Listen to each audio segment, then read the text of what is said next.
गुलाब डीजे पटाके हले हाय रे मोर सुंदरी मते काजल बाली केते देखुछु आखे खोले खोले हाय रे बुलानी गुड़ी पैछन बाली केते चालुछु पटाके हले हाय रे मोर सुंदरी मते काजल बाली केते देखुछु आखे खोले खोले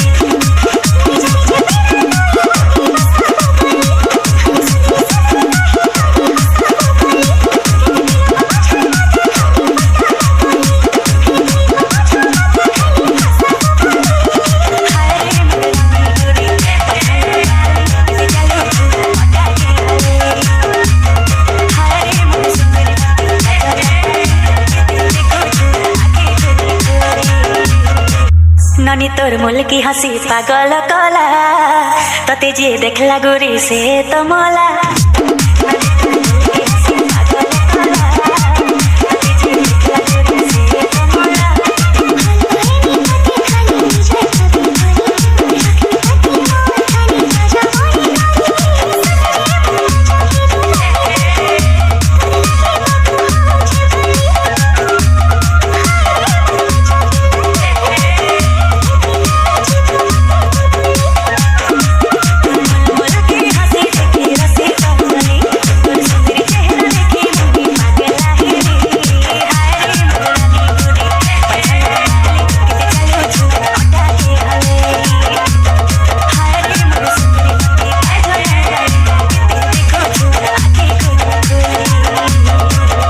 चालू हेला मोर प्रेम कहानी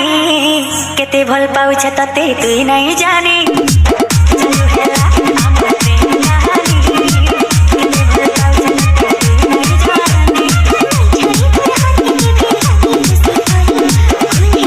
तुई नहीं जानी